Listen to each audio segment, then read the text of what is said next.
Charles III en France, je lui ai conseillé de ne pas toucher. Cette scène passait inaperçue lors de sa visite. En visite en France en septembre dernier, Charles III et son épouse Camilla Parker Bowles ont reçu les consignes très précises d'une exploitante viticole. En septembre dernier, le roi Charles III et la reine Camilla Parker Bowles se sont rendus en France. S'ils sont venus à Paris, les monarques ont également visité Bordeaux. Chaque instant était alors minutieusement planifié par les équipes royales. À leur arrivée au château Smith au Laffitte à Martillac, mari et femme ont été accueillis par Florence Catiard, copropriétaire du Grand Cru.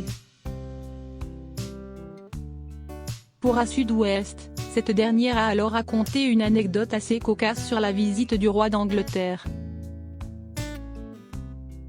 Les équipes sont venues 6 fois pour préparer la visite, avec des mesures de sécurité hors normes. Camilla s'est intéressée à nos chevaux qui travaillaient dans les vignes et le roi a aimé notre tonnellerie, a-t-elle commencé par indiquer. Je lui ai conseillé de ne pas toucher le raisin, nous étions en vendange, il peut tacher les doigts, ce qui aurait été gênant, a-t-elle révélé. Une visite qui s'est ainsi déroulée avec toute la précaution que demandait la venue du roi Charles III et de son épouse. Soucieux de la protection de l'environnement, le monarque britannique a pu rencontrer écologistes françaises.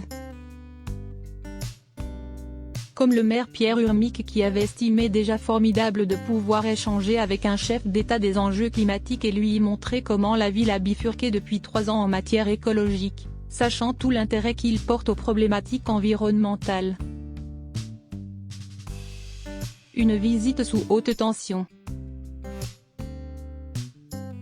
D'ailleurs Charles III avait été vu dans le tramway bordelais. Un vrai casse-tête pour les services de police.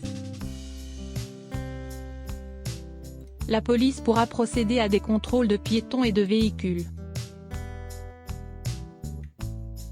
Dans les zones arriérées de ce périmètre, la circulation des piétons et des véhicules sera interdite, sauf pour les personnes dûment accréditées et les riverains, indiquaient nos confrères de Sud-Ouest. Des interruptions de circulation mais aussi des interdictions de stationnement et des perturbations de tramway avaient été mises en place.